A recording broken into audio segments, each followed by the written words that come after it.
번째입니다. 오늘은 제목이 의심산이냐 시온산이냐, 사마리아 여인과의 이야기 속에 나오는 한 부분을 본문으로 삼아서, 또는 구약에서 르호보암 시대 때 남북 이스라엘이 쪼개지는 이야기의 배경에 예배처가 나옵니다. 그 예배처가 나오는 발단이 왜 시작되었는지를 살펴보면서 이 시대의 예배가 무엇인가, 오늘날에 우리가 어떻게 예배를 드려야 되는가, 예배는 꼭 드려야 되는가, 또 드린다면 어떤 예배를 하나님 받으실까, 재밌게 성경 말씀을 바탕으로 해서 살펴보고자 합니다. 변치 않는 하나님이신데 변치 않는 하나님께 예배를 드리는 우리 인간은 변합니다. 옷이 변하고요, 그 인간 집단이 살아가는 문화가 변하고, 이것이 1년, 10년, 100년, 세기를 지나면서 문화라는 또 다른 옷으로 바꿔 입게 되죠. 그러다 보니까 변하는 인간 사회에서 변치 않는 하나님께 드리는 예배의 양태도 변하게 되었습니다. 오늘날에는 이렇게 동영상으로 예배를 송출을 해서 유튜브로 부득이해서 교회 참석을 할 수 없는 분들은 이렇게 동영상 예배를 또 드리기도 하고요. 아예 어떤 교회는 현장 예배가 없습니다. 예배 시간 되면 담임 목사가 그냥 카메라를 켜놓고 그 시간에 예배를 송출을 합니다. 1인 예배죠. 그러면 그 목사님의 예배 취지에 맞는 교인들이 동시에 뭐 산행을 가든 또는 여행을 가든 아니면 집에서 방콕으로 지내는 분이든 있는 그 장소에서 동시간대에 함께 예배를 드리는 이런 예배도 있습니다. 현장이 없는 예배죠. 하나님은 어떻게 드리는 예배를 온당하게 받으실까요? 현장이 없는 예배를 하나님이 유효하게 인정을 하실까요? 아니면 이렇게 수고하고 애써서 굳이 현장에 나와서 얼굴과 얼굴 맞대면 하면서 이렇게 육성으로 직접 설교를 듣고 함께 찬양을 하는 이런 예배를 하나님이 유효하다고 받으실까? 더 나아가서 요즘은 또 이런 교인들도 있죠. 신앙은 버리지 않지만 교회에 영적을 내고 교회 안 나가는 교인들이 있습니다. 교회에 너무 실망을 해서, 또 교회의 싸움에 너무 마음이 상해서, 또는 교회 교우 간의 관계가 악화돼가지고 그 사람 보기 싫어서 교회 안 나오는 사람들, 이렇게 교회 다니기를 포기하는 신자들도 있습니다. 그러나 교회를 포기한 것이지 신앙을 포기한 것은 아닙니다, 그분들이. 그래서 나름대로 아마 어떤 형태로든 혼자서든 또는 아는 지인들끼리든 그 도로는 주일마다 이 교회 저 교회 매주마다 교회를 바꿔가면서 나름대로 신앙생활은 하는 것으로 알고 있습니다. 그런 교인들, 나 교회 안 나가, 그래서 안 나가를 거꾸로 해가지고 가나안 교인이라고 하죠. 이렇게 여러 형태의 예배가 아마 21세기에는 더 아마 활발하게 연결되고 또 진도가 나가겠죠. 저도 기대가 됩니다. 앞으로의 예배는 어떻게 될 것인가. 하나님께서는 우리의 하나님 자녀다움을, 또는 당신의 자녀다움으로 만들기 위해서 우리에게 여러 가지 제도를 주었습니다. 그냥 네가 알아서 해야 하고, 네가 알아서 하나님을 찾고, 네가 알아서 하나님을 섬기고, 네가 알아서 기도하고, 알아서 네 신앙을 잘 영역해 나가봐.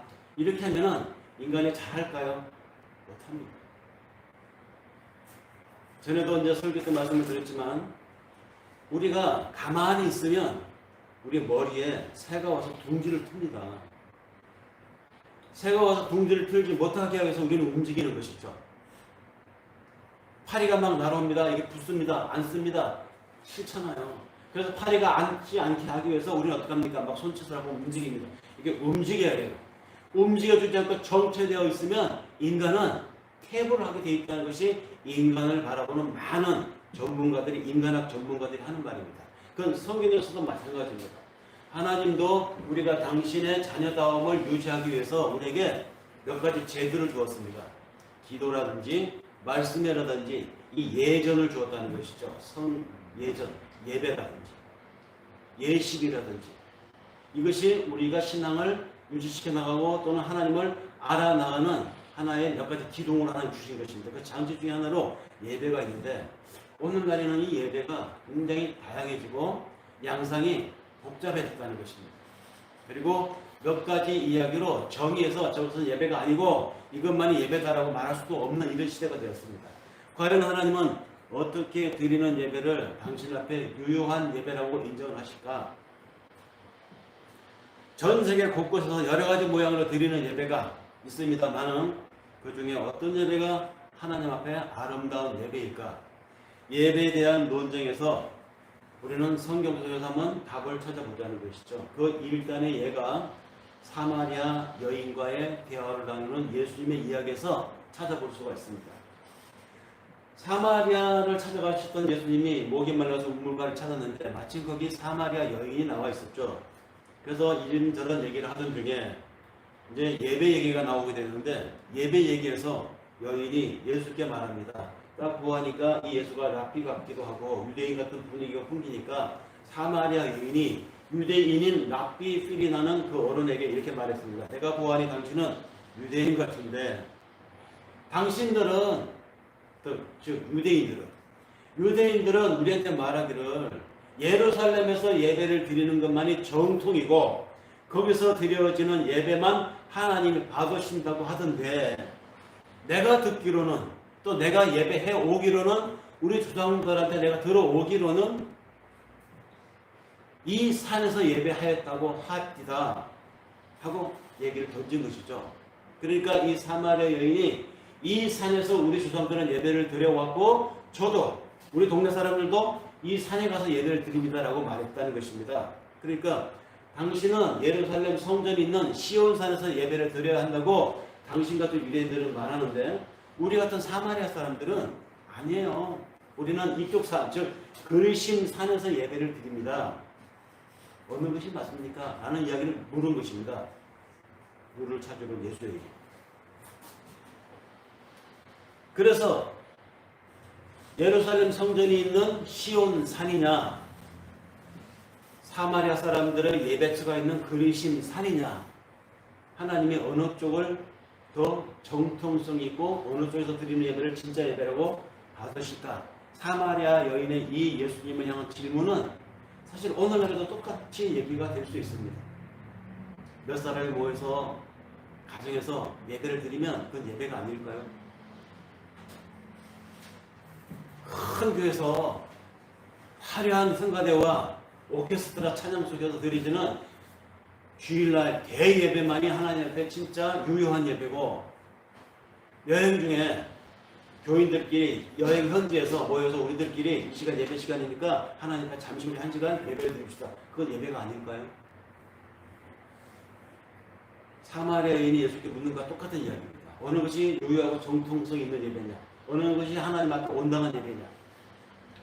사실 북쪽에 있는 이스라엘 사람들, 즉 사마리아 사람들은 남쪽에 있는 유대인들이 자신들을 진선 취급했어요. 북쪽에 있는 이스라엘 사람들이, 즉 사마리아 사람들이 남쪽에 있는 예루살렘으로 예배를 드리고 가곤 하면 남쪽에 있는 유다 사람들이 너네는 오지 마. 이 더러운 사람들아. 이방인의 피가 섞인 개, 진선 취급을 해서 섞이는 걸 싫어했습니다.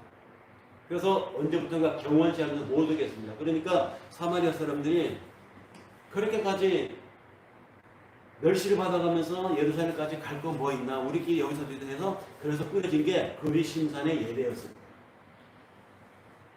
그리고는 그렇게 시작된 그리심산의 예배, 그곳에서 성전을 짓고 그곳에서 예배를 드렸던 그들은 이 그리심산에서 드려지는 예배야말로 알고 봤더니 진짜 하나님이 인정하는 장소, 하나님이 유효하게 공연할 만한 성경적 근거가 있더라라고 주장하기 시작했습니다. 그렇게 믿었고요.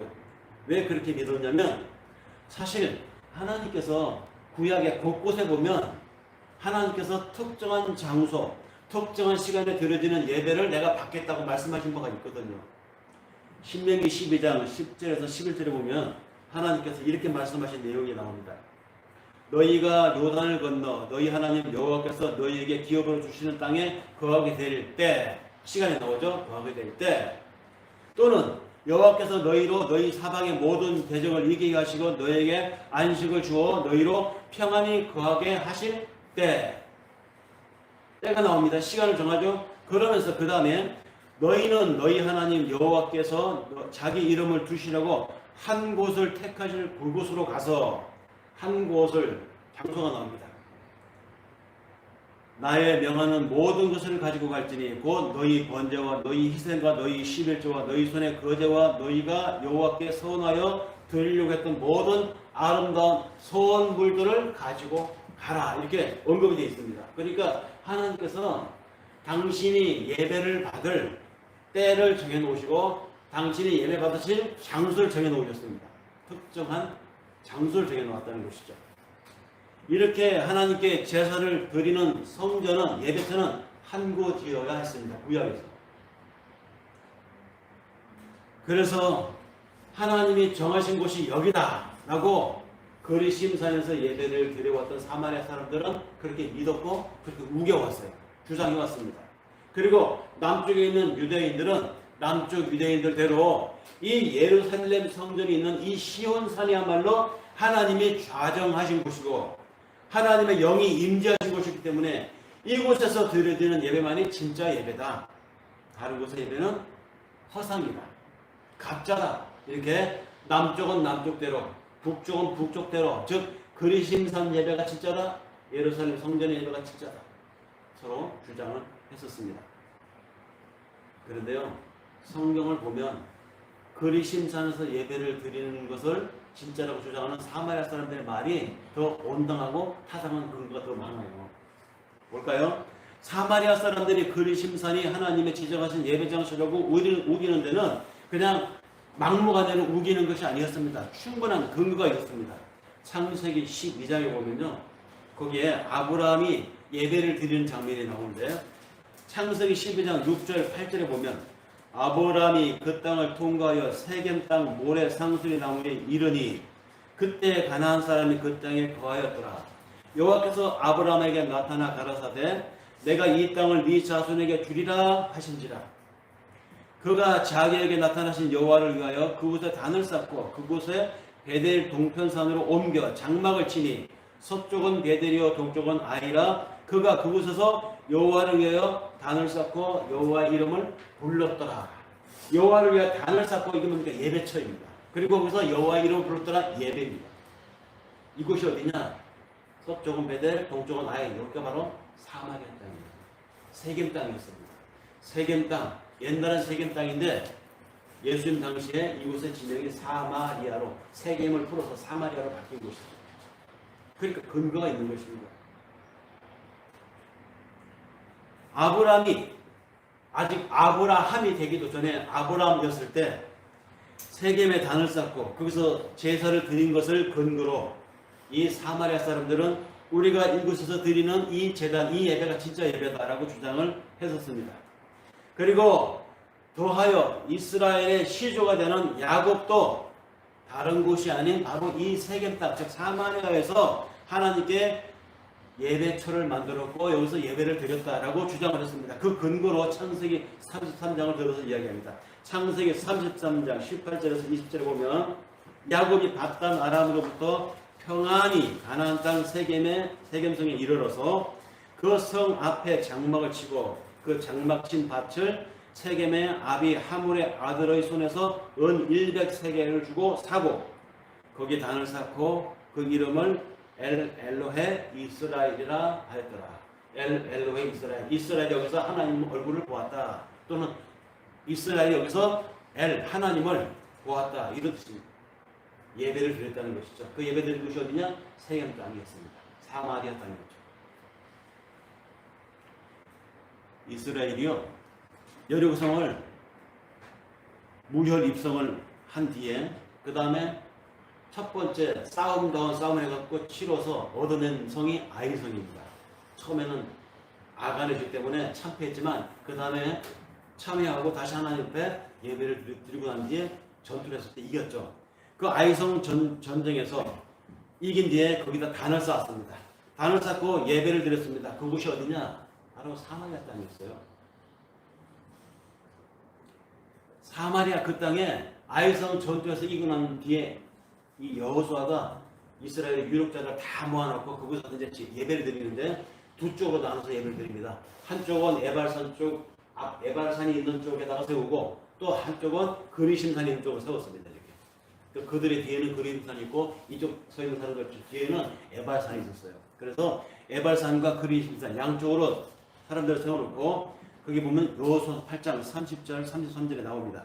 때에 여호수아가 이스라엘의 하나님 여호와를 위하여 에발산의 한 단을 쌓았으니 이는 여호와의 종 모세가 이스라엘 자손에게 명한 것과 모세의 율법책에 기록된 대로 철 연장으로 다듬지 아니한 쇠돌로 만든 단이라. 무리가 여호와께 번제와 화목제를 그 위에서 드렸으며 여호수아가 거기서 모세의 기록한 율법과 이스라엘 자손의 목전에서 그들이 기록한 모든 것들을 이스라엘과 그 장로들과 유사들과 재판관들과 본토인뿐만 아니라 이방인들까지 여호와의 언약궤를 맨 레위 사람 제사장들 앞에서 그 궤의 좌우에 서게 하되 절반은 그리심산 앞에 절반은 에발산 앞에 섰으니 이는 이왕의 여호와의 종 모세가 이스라엘 백성에게 축복하라라고 명하였던 그대로였더라. 그러니까 그리심산이 사마리아 사람들이 그냥 우기고 막무가내 고집피고 근거가 없는 이야기가 아니라는 것입니다.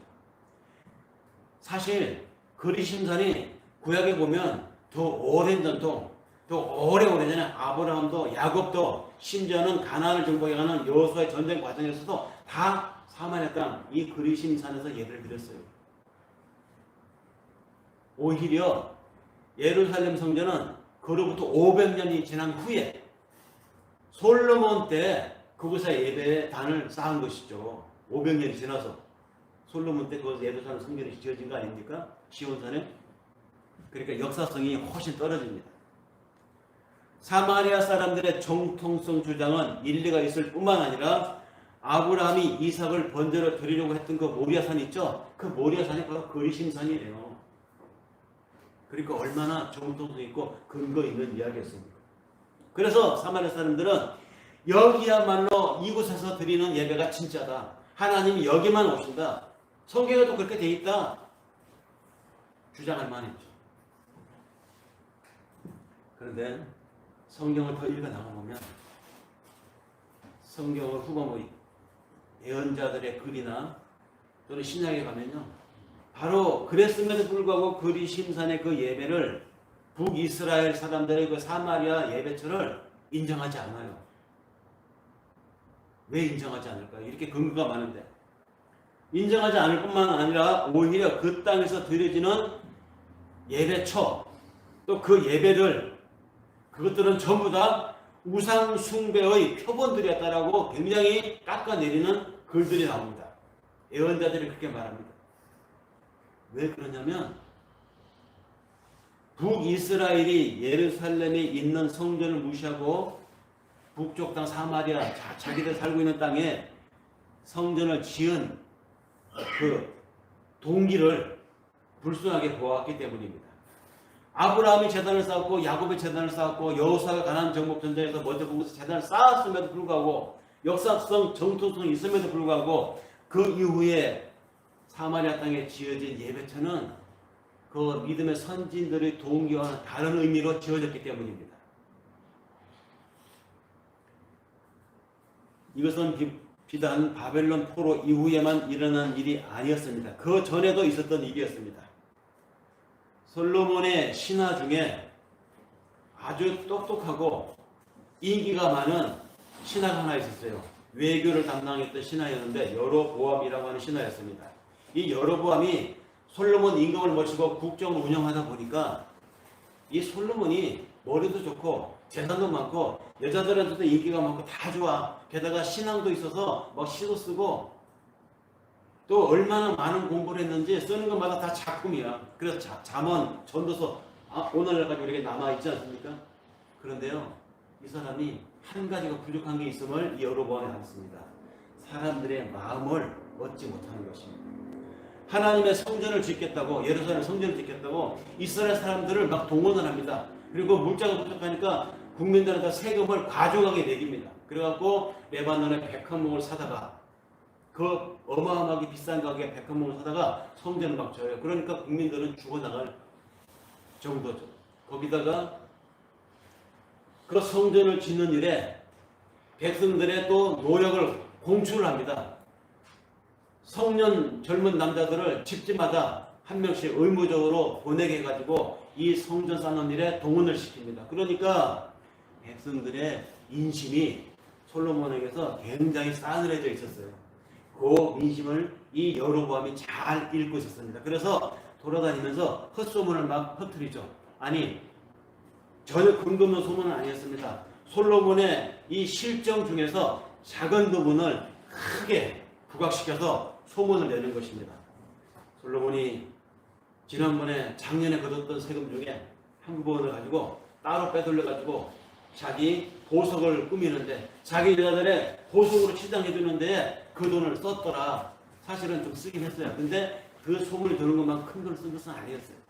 이런 식으로 유언비어를 퍼뜨려서 사람들에게 솔로몬에게서 점점점 마음이 떠나가게 만들었던 것이죠. 그래서 솔로몬이 죽고 난 뒤에 실제로 이스라엘의 솔로몬의 시하에서 염정을 했던 많은 백성들이 솔로몬을 이어서 다음 왕위를 이은 솔로몬의 아들 르호보암에게 찾아가서 말합니다. 너희 아버지처럼 하려면 우리 너에게서 떠날 것이다. 그러니까 너희 아버지가 했던, 즉 솔로몬이 했던 모든 일들의 절반으로 줄여라. 세금도 줄이고 공적도 중단시키고. 그랬더니 르호보암이 어떻게 했습니까? 오히려 더 갑절을 하겠다고 했다가 결국 나라가 쪼개지고 말았습니다. 이걸 노린 것이죠. 여로보암이. 여로보암이 노렸던 바였습니다. 과연 여로보암의 계산대로 이스라엘은 베냐민 지파와 유다 지파만 뺀 나머지 10개 지파가 딴사람 차려서 북쪽의 주요 지파들이 다 연합을 해가지고 하나의 나라를 세운 것이 바로 북이스라엘이고 그게 초대 왕이 여로보암 왕이었어요. 남쪽은 르호보암 왕이 다스리고 솔로몬의 아들이죠. 북쪽은 솔로몬 왕국 때 그의 외교 장관이었던 여로보암이 나라를 따라 차려서 거기 이제 새로운 통치를 시작하게 되었습니다. 그런데 문제가 생겼습니다. 사람들이 나라는 쪼개지고 이제 세금 내는 그 정부도 달라졌는데 종교는 하나였잖아요. 예루살렘. 그래서 사람들이 해마다 절기만 되면 1년에 유대 절기가 4개잖아요. 수정절, 6월절 등등등. 이 1년에 4번째 절기 때만 되면 예루살렘으로 가는 거야. 다시 말해서 북쪽 국민들이 남쪽 예루살렘 정부가 있는 예루살렘으로 가는 것입니다. 이때 여로보암이 불안한 거예요. 이 백성들이 갔다가 저기 가서 안 올라오면 어떡하나. 백성이 있어야 통치를 할 텐데. 그래서 안 올라올까봐 해마다 이런저런 방해 공작을 해서 못 가겠지만 그래도 신앙을 막을 수가 없는 것이죠. 예루살렘으로 가니까 그들의 그 발걸음을 막기 위해서 여로보암이 생각해낸 것이 뭐냐. 사마리아 땅에 자기가 다스리는 이 북쪽 이스라엘 왕국의 수도가 사마리아였거든요. 그 사마리아의 남쪽과 사마리아 북쪽 땅에다가 제단을 만든 것입니다. 다시 말해서 예배처를 만든 것이죠. 남쪽에 베델에다가 북쪽에 단에다가 예배처를 만들었습니다. 만들고 거기다가 금송아지를 만들어 세웠어요. 금송아지를 아주 우람한 모양으로 힘차게 뻗는 금송아지 모양을 만들어 놓고 자 이것이 너희들을 이집트 땅에서 인도하여 낸 여호와 하나님이다. 이제부터는 남쪽 예루살렘을 갈 거 없다. 여기서 예배를 드리라 나의 백성들아. 여러분 거짓을 했습니다. 금송아지를 세워놓고 이것이 너희를 이집트 땅에서 이끌어낸 여호와다라고 하는 이 말은 어디서 많이 들어본 말 아닙니까? 모세가 시내산에 율법가지고 올라갔을 때 늦게 내려오니까 그 사이를 못 참고 밑에 있는 백성들이 산 밑에 백성들이 아론에게 찾아와서 요구했던 거 똑같은 장면이잖아요. 모세는 죽었는지 살았는지 모르겠고 네가 그 형이니까 우리를 여기까지 인도해낸 신을 만들어서 우리를 주관하게 하라. 그러니까 아론이 자기가 아는 상식과 자기가 알고 있었던 신에 대한 개념을 총동원해가지고 금을 모아가지고 만들어낸 게 금송아지였어요. 똑같은 이야기. 그러면서 여로보암이 백성들을 꼬시는데, 유혹하는데 쓴 말이 뭡니까? 이 금송아지가 너희들을 이집트 땅에서 인도하여낸 여호와 하나님이다 라고 했죠.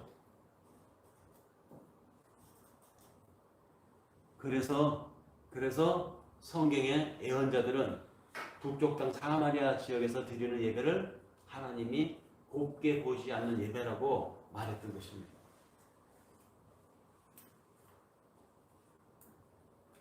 그 산에서 드리는 예배는 하나님 앞에 예배 장소로 적합하지 않았을 뿐만 아니라 그 그리심산에서 드리는 예배는 예배도 적합하지 않을 뿐만 아니라 예배를 드리는 사람들의 동기도 시원도 그 출발도 동기 자체가 다 하나님과 불순한 것이라고 보았습니다. 그래서 이 아브라함이 드렸고 야곱이 드렸고 여호수아가 드려왔던 그 정통성이 있음에도 불구하고 그 그리심산에서 드리는 사마리아인들의 예배를 하나님이 기뻐하지 않는다고 예언자들이나 시편이나 신약의 기록자들이 평가하고 있습니다. 그러니까 이런 것을 종합해 보았을 때 사마리아 여인이 내가 보기엔 유대인인데 당신들은 예루살렘 즉 시온산에 드리는 예배가 진짜라고 하는데 우리 조상들은 나는 이 그리심산 여기서 예배를 드립니다. 어느 게 맞습니까? 라고 물었을 때 예수님이 이런 것을 다 알고 계셨다면 예수님이 그 여인에게 그리심산이 틀렸어. 예루살렘 시온산에 드리는 게 맞아. 이렇게 말하는 게 맞겠죠. 그런데 예수님은 어떻게 대답했습니까? 그렇게 말하지 않았습니다. 함께 읽은 내용에서 우리가 확인을 해봤지만 다시 한번 상기해보면 요한복음 4장 21절에서 이렇게 말합니다. 예수께서 가라사대 여자여 내 말을 믿으라. 이 산도 말고 예루살렘도 말고 너희가 아버지께 예배할 때가 이르리라. 이렇게 말씀을 하셨어요. 그리심산? 아니야. 그러면 예루살렘이란 말이니까 그것도 아니야. 저기도 아니고 여기도 아니면 그럼 뭡니까? 하나님께 너희가 예배할 때가 이르리라 이렇게 말씀을 하셨어요. 그리심산도 아니고 시온산도 아니라면 그렇다면 예루살렘에서 드리는 예배는 뭐란 말입니까? 적어도 예루살렘에서 드리는 예배는 하나님이 공인한 예배였잖아요. 예루살렘에 성전을 짓고 나서 봉헌할 때 하나님이 그 기도하는 솔로몬과 수많은 제사장에게 공개적으로 선언하셨잖아요. 너희가 이곳에 와서 예배를 드리고 너희가 이곳에 와서 기도하면 내가 다 듣고 너희가 이곳에서 드리는 예배를 내가 받으리라 했거든요. 하나님은 공인한 예배처였고 공인한 예배였습니다. 근데 그 예루살렘에 드리는 하나님이 지정해준 특정해준 그 예배 그 제사를 예수님이 지금 인정하지 않는 것입니다. 왜 그랬을까요? 그리고 너희가 아버지께 예배할 때가 이르리라 이 말은 정말 아래송한 예배입니다. 아래송한 말씀입니다. 그래서 이게 무슨 뜻일까? 구약의 제사는 또 구약의 아브라함의 삶은 여호수아의 가나안 정복 전쟁은 야곱의 일생은 다 무엇을 얘기해 주느냐? 하나님이 그런 인물들을 들어서 그런 인물들 삶의 여정을 통해서 하나님이 뭔가 메시지를 주고 있었어요. 심지어는 이스라엘 사람들 집단으로 드리는 그 예배 행위를 통해서도 그 예배 프로세스를 통해서 하나님이 뭔가 메시지를 주시는 것이었습니다. 어떤 메시지나 너희는 제한적이고 너희는 한계가 있는 존재들이고 너희는 유한하다. 그러나 나는 영원하고 나는 영이고 나는 언제까지 계속 존재할 것인데 나와 같은 존재에 접근할 수 있는 너희를 그런 존재로 만들어주겠다는 것입니다. 무엇으로? 장차. 그래서 너희를 그런 존재로 만들어주기 위해서 메시아를 보내줄 것이다. 즉 메시아라는 말은 히브리어고 이 말을 헬라어 그리스도어로 바꾸면 그리스도입니다. 헬라어로 바꾸면 그리스도예요. 그러니까 그리스도를 보내줄 것에 대한 상징으로 진짜가 올 텐데 그 진짜가 올 것에 대한 진품의 그림자로 구약의 이야기들이 다 쓰인 겁니다. 아브라함의 일생, 야곱의 일생, 여호수아의 가나안 정복, 그래서 가나안 정복에서 가나안 땅에 드리는 예배, 심지어는 그 절개까지, 성막, 모형까지 전부 다 뭐냐? 앞으로 올 실체에 대한 모형이고 그림자를 보여주는 것입니다. 그러니까 예수님이 거리심 산도 아니고 예루살렘도 아니다 이 말은 이제 예배를 폐한다는 것입니다. 그런 거 필요 없다는 것이죠. 왜 그런 것이 필요 없을까요? 실체가 왔잖아요. 실체.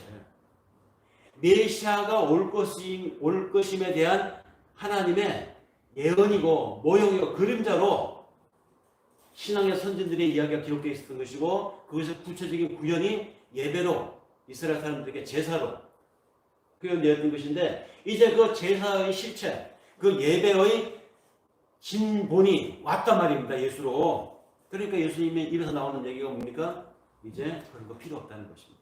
거리심산 열심히 들었지만 이제 그 그림자의 역할은 여기까지야. 예루살렘에서 사람들이 뭘 열심히 찾아가서 제물을 드리고 그래서 예배를 드렸지만 여기까지야. 이제는 실체가 왔으니까. 그러면서 예수님 하신 말씀을 내 말을 믿으라 그러잖아요. 내 말을 믿으라. 우리는 이 예수를 믿는 사람들입니다. 유대인들이 믿는 하나님을 믿는 것이 아니라 우리는 예수를 믿는 사람들입니다. 그래서 우리는 유대교인이라고 하지 않고 기독교인이라고 하잖아요. 기독교라는 말은 그리스도를 한문으로 써서 기독이란 말이에요. 기독교인, 그리스도인. 그런데 그럼에도 불구하고 사람들은 타성에 젖어서 살아온 관성대로 살려고 합니다. 그렇기 때문에 실체인 그리스도가 왔는데도 사람들은 그 제사를 통해서 하나님이 주려고 하는 메시지를 알려고 하지 않았어요. 그냥 내가 정해진 시간에 정해진 장소에 가서 하나님께 예배를 드리고 제물을 드리고 헌금을 드리고 왔으면 끝 이것이었습니다. 내가 이번 주에도 하나님 가서 예배를 드리고 하나님께 헌금을 했으니까 나는 하나님 앞에 할 바를 다 했다. 하나님 나를 도장 찍어 주셨을 거야. 출근 도장 찍어 주셨으니까 나는 이제 끝. 거기서 더 하나님이 이런 제도를 왜 주었을까?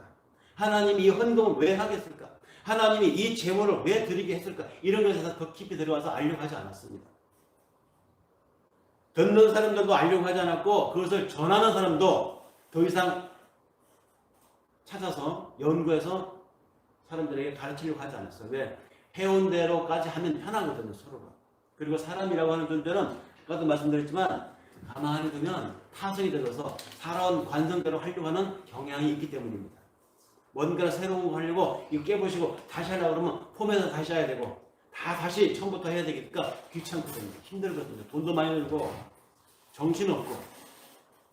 그래서 사람들은 그런 제사 제도를 통해서 은혜의 필요성, 하나님의 메시아를 보낼 수밖에 없다고 하는 이 메시지를 깨달아야 되는데 깨닫지 못했고 알려고 추구하지도 않았습니다. 그래서 듣는 자나 전하는 자 모두가 다 그렇게 해온 대로의 방식을 고집했고 해온 대로의 방식에서 벗어나면 이 나쁜 놈 이단, 사이비, 사기꾼이라고 해서 몰아서 죽였던 것입니다. 그것의 극단이 예수를 죽인 거잖아요.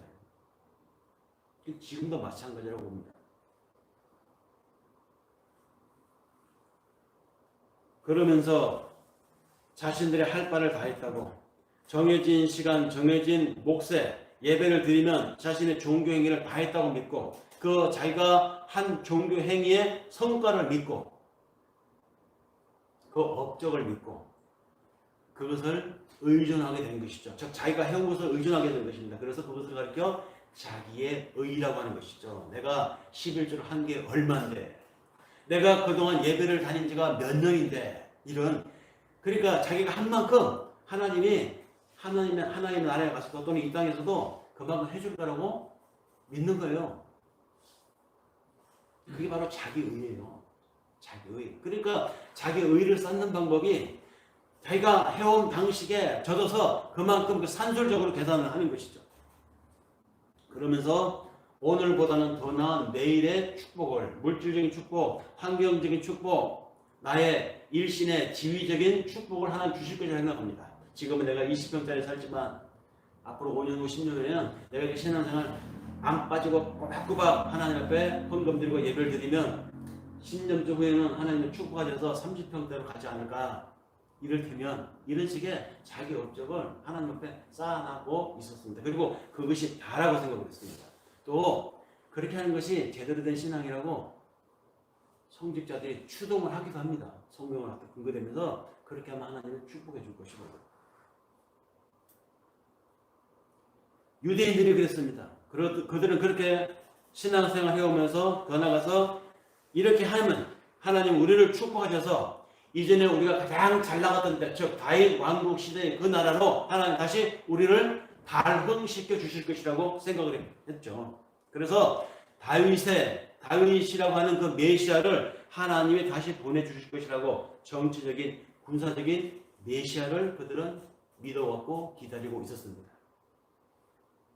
그런데 정말로 하나님이 예정하신 자가 왔습니다. 예수였습니다. 그런데 예수가 보기에는 그들이 그렇게 믿고 있는 거 그거 유대인들이 믿는 방식이나 그리심산에서 예배를 드리는 사마리아인들의 방식이나 그거 아니라는 것입니다. 잘못 알고 있다는 것이죠. 진짜 알아야 할 것을 알지 못하고 알 필요가 없는 쓸데없는 것들에 너무 장식을 하고 너무 그 액세서리를 달고서 사람들이 이것을 신앙이라고 여기고 있다는 것입니다. 예수는 말했습니다. 그런 예배 아니야. 저런 예배도 아니야. 여인에게 예수님이 이렇게 말씀하신 이 얘기는 구약의 예배 제도를 폐지하는 이야기였습니다. 엄청난 이야기였습니다.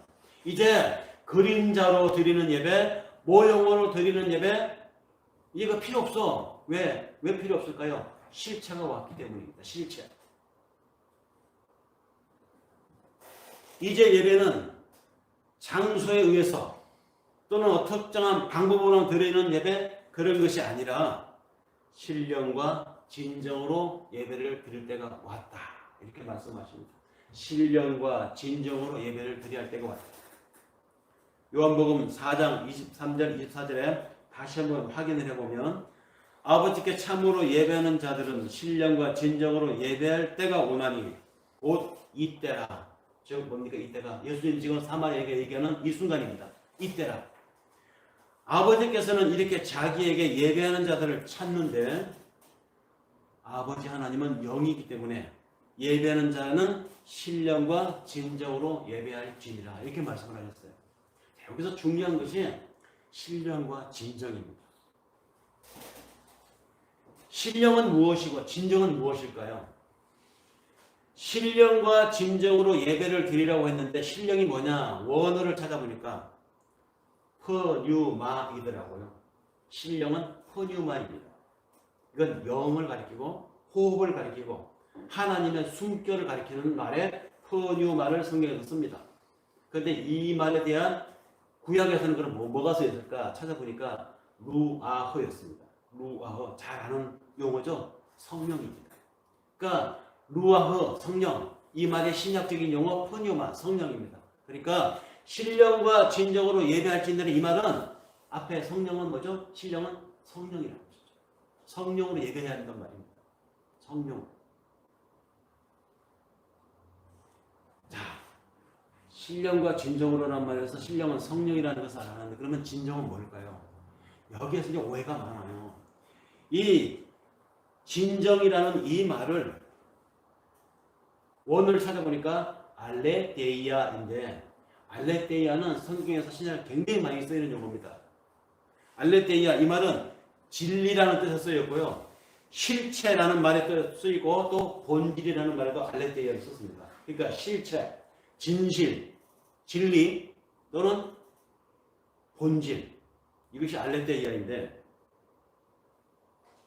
우리말 개혁 성경이 이런 알레데이아의 사전적인 의미를 무시하고 그냥 진정 이렇게 정서적인 의미로 번역을 해놓으니까 사람들이 신령과 진정으로 예배를 드린다는 것이 뭐냐라고 생각을 하면 얼른 떠오르는 것이 진심 어린 마음으로 정성을 다하여 드리는 예배 이렇게 생각을 해요. 뭐 그것도 틀린 말은 아니지만 사실은 원어적 의미는 그보다 더 깊은 의미입니다. 이 구절은 예배에 대한 진지한 태도나 마음가짐을 권고하는 구절이 아니에요. 신령과 진정으로 예배할지 이 말은 그보다는 이 알레데이아라는 이 말은 이 알레데이아라는 단어가 쓰여있었던 그 당시에 헬라어 문헌들을 찾아보면 실체 또는 본질이라는 뜻으로 더 많이 쓰여있어요. 고대 헬라어 문서를 찾아보면 그러니까 실체 또는 본질이라는 뜻에 쓰인 이 알레데이아를 예수님이 지금 여기 썼습니다. 예배를 드리는 자는 성령과 실체로 예배를 드릴지인데 이 말이에요. 성령으로 드려라, 실체로 드려라. 신령과 진정으로 드릴지는 참 모호하고 정서적인 표현이지만 예수님 원 오리지널 뜻을 찾아서 그대로 원어적인 뜻으로 해석하면 신령과 진정으로 예배를 드리라 이 말은 성령으로 그리고 실체로 드리라 이 말입니다. 실체. 도대체 실체가 뭡니까? 실체는 그림자나 상징이나 예표로 보여왔던 그 어떤 것의 진짜 이게 실체잖아요. 예를 들어서 예수님이 오실 십자가 이 사건을 예표했던 것들이 뭡니까? 모리아산의 이사야, 이삭의 죽음이죠. 야곱의 일생이고 아브라함의 여정이고 여호수아가 가나안 정복중에 해들어가는 그 여정 이 일체가 다 뭡니까? 하나님이 메시아를 보내줄 것이다. 즉 그리스도 우리 구원자를 보내줄 것이다. 너희는 그것이 필요하다. 이것을 미리 예표해온 것들이에요. 전부 다. 요셉의 인생도 그렇고 그 예표 무엇을 예표합니까? 실체가 오는데 실체가 올 때까지 일단은 우선 사전 이해로 이것들로 그림자를 보여주었다는 것이죠. 근데 이 그림자, 예표, 상징 이것의 이쪽에 있는 것이 뭡니까? 실체입니다. 실체. 이 그리스도. 그러니까 성경은 창세기부터 요한계시록까지 이 얘기를 하는 거예요. 구약은 오실 그리스도를 그림자로 이야기하는 것들이고 모든 사건들이 신약은 오신 그 그리스도가 성령으로 인해서 우리에게 이해가 되기 시작한 것이 신약 시대입니다. 그러니까 실체를 얘기하는 것이죠. 그러니까 예수가 지금 이 얘기하는 것은 뭡니까? 오실 그 분, 너희가 예배로, 너희가 그리심산에서 또 저쪽 사람들은 시온산에서 드렸다는 그 예배의 모형인데, 모형을 얘기한 것인데, 그 모형으로 예배한, 그림자로 예배한, 예표되었던 것들의 실체가 지금 여기 내가 서 있다. 나다, 나. 이 얘기예요. 사마리아 여인에게. 모형과 실체를 성경 속에 곳곳에 나오는데 몇 군데 찾아볼게요. 요한복음 1장 9절에 보면은 찬빛, 곧 세상에 와서 각 사람에게 비추는 빛이 있었나니. 빛을 얘기하죠. 그리고 요한복음 6장 32절에 예수께서 이르시되 내가 진실로 진실로 너희에게 이르노니 하늘에서 내린 떡은 모세가 준 것이 아니라 오직 내 아버지가 하늘에서 내린 참떡을 너에게 주시나니. 이 떡이 뭡니까? 실체가 예수 그리스도라는 참떡이에요. 근데 만나가 뭡니까? 그림자의 떡이었잖아요. 예표의 떡. 앞으로 진짜 떡이 올 것이라는 것에 대한 그림자였습니다. 그 얘기를 하는 것입니다. 또 요한복음 15장 1절에 나는 참 포도나무요 내 아버지는 그 농부다. 이 얘기도 뭡니까? 진짜 하나님의 사람이 올 텐데 하나님은 그 진짜 사람을 보내기 위한 그 포도밭의 농부. 이 얘기 다 뭡니까? 실체, 진짜가 올 것인 것에 대한 이야기들입니다. 그리고 그 실체가 왔다는 것이죠. 그 외에도 다른 여러 곳에서 선지자로 또는 왕으로 또는 생명수 등으로 오실 실체에 대한 그림자들이 표현된 것이 많습니다. 근데 그런 것은 모두 다 뭐냐? 이 구약을 헬라어로 번역해 놓은 70여 년에 보면 그 용어에 다 알레테이아를 썼다는 것입니다. 알레테이아.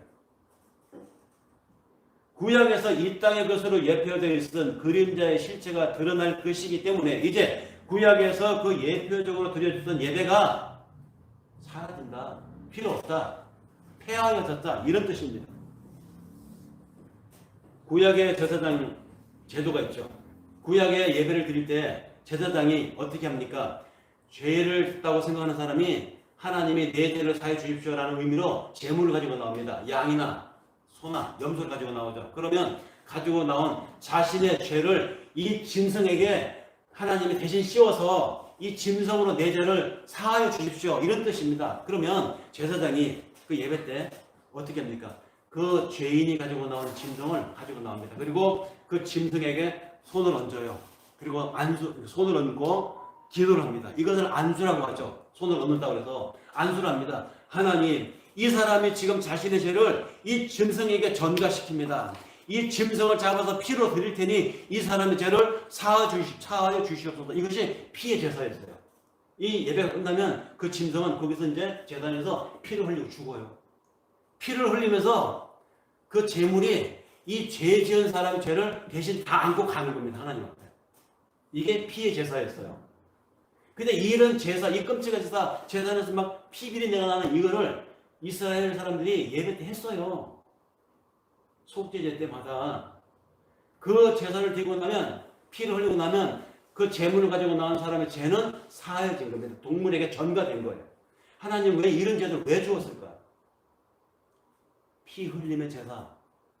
매번 드릴 필요가 없고 하나님이 한번 제대로 된 제물을 내가 인류의 죄를 대신해서 보낼 것이다 라고 하는 것을 예표로 보여준 거예요. 예배들이, 구약의 예배들이 그 제물을 드리는 제사, 그 예배, 형식 전부 다 예표였고 그림자였고 상징이었습니다. 그런데 예수님이 왔다는 것이죠. 지금 사마리아 여인과 얘기하고 있는 예수 그리스도, 이분이 바로 그 실체라는 것입니다. 그래서 여인에게 예배하는 자는 이제 신령과 진정으로 예배를 드릴지니라. 다시 말해서 이제 예배 드리는 자들은 그런 예배가 필요 없고 성령으로 그리고 실체로 드리라. 즉 예수 그리스도로 드리라는 것입니다. 그 실체인 예수 그리스도가 지금 이 앞에 있다. 이때라 이거죠. 이때라.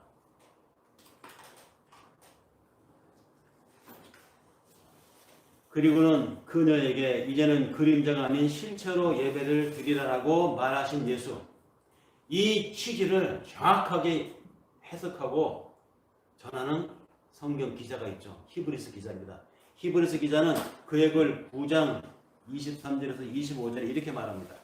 하늘에 있는 것들의 모형은 이런 것들로서 정결케 할 필요가 있었으나 하늘에 있는 그것들은 이런 것들보다 더 좋은 제물로 할지니라. 그리스도께서는 참 것의 그림자인 손으로 만든 성소에 들어가지 아니하시고 오직 참 하늘에 들어가서 이제 우리를 위하여 하나님 앞에 나타나시고 대제사장이 해마다 다른 것의 피로서 성소에 들어가는 것 같이 자주 자기를 드리려고 아니하실지니.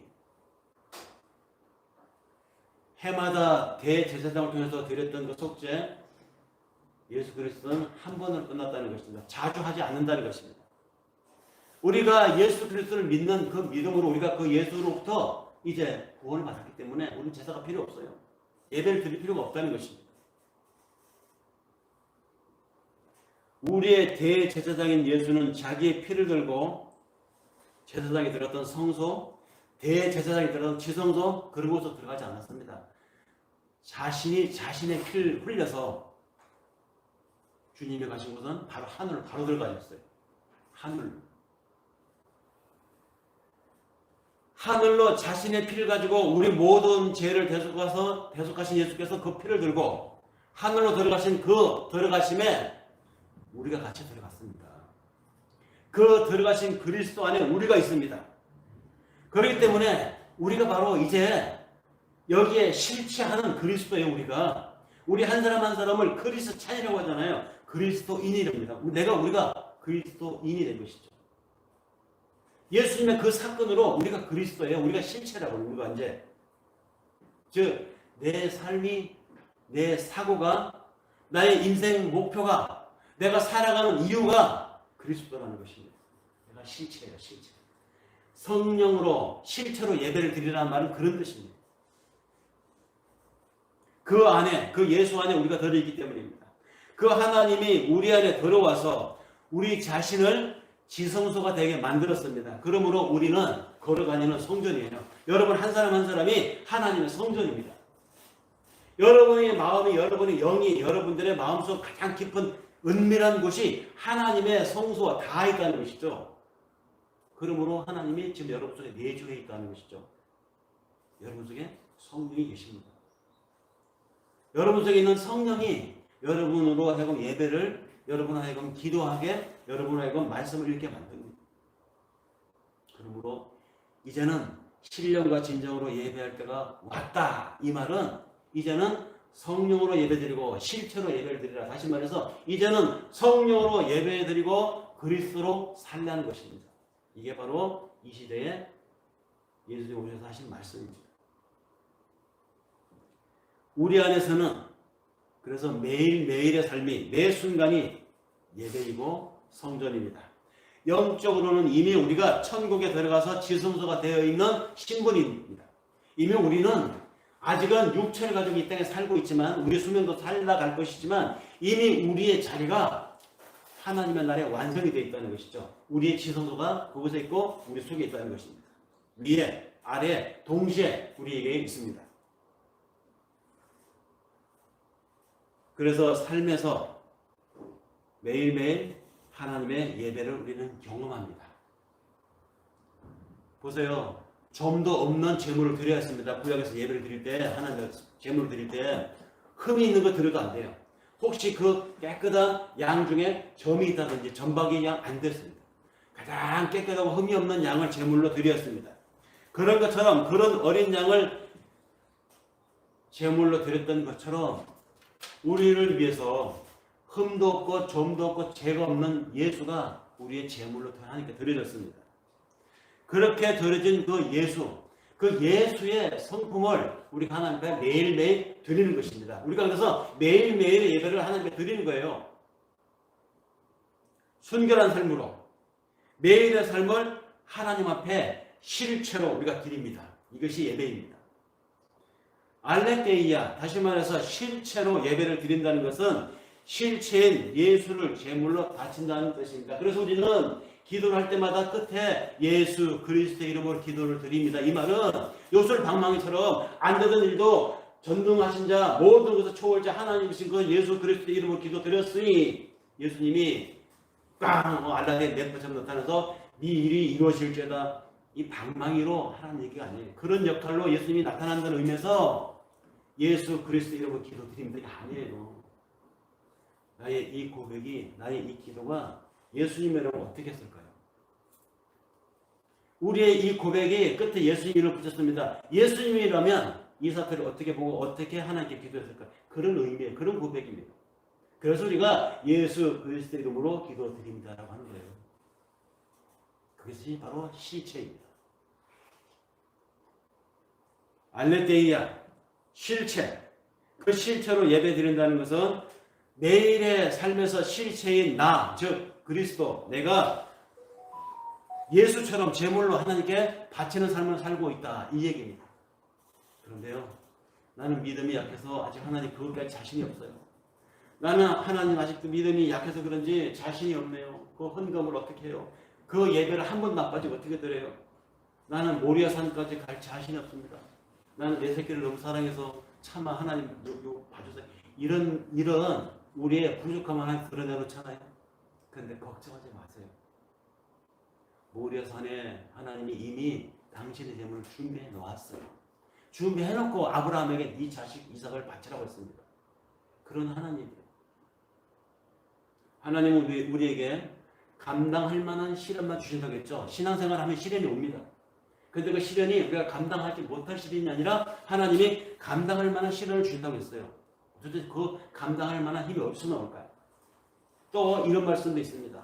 하나님이 우리에게 시련을 주시되 또 빠져나갈 구멍도 주신다.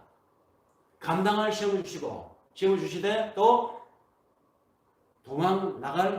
피해 나갈 그 방법도 하나 주신다고 했습니다. 이 다 같은 맥락의 이야기입니다. 뭡니까? 내가 하는 것이 아니라 하나님 한다는 거예요. 준비하십니다. 우리는 그저 하나님이 내 인생을 주관하고 계시고 나를 지성소로 삼아서 그때 그분이 그렇게 해서 그 일로 이름으로도 나는 하나님께 되어버렸어요. 이제 그러므로 내가 하는 부족한 거, 내가 하는 실수까지, 심지어는 나의 사소한 욕심까지도 이것을 들어서 하나님이 당신의 일을 이루어 나가시는데 쓰신다 하는 믿음만 가지고 있으면 돼요. 그러면 하나님이 나를 통해서 일을 하시고 하나님이 나를 통해서 당신을 준비하시고 하나님이 나를 통해서 예배를 만들어 가십니다. 우리 이 하나님이 있습니다. 그래서 실체로 예배를 드리되 뭐와 함께? 성령과 함께. 우리 속에 있는 하나님이 누굽니까? 성령이잖아요. 그 성령 하나님을 믿고 살아가는 우리들.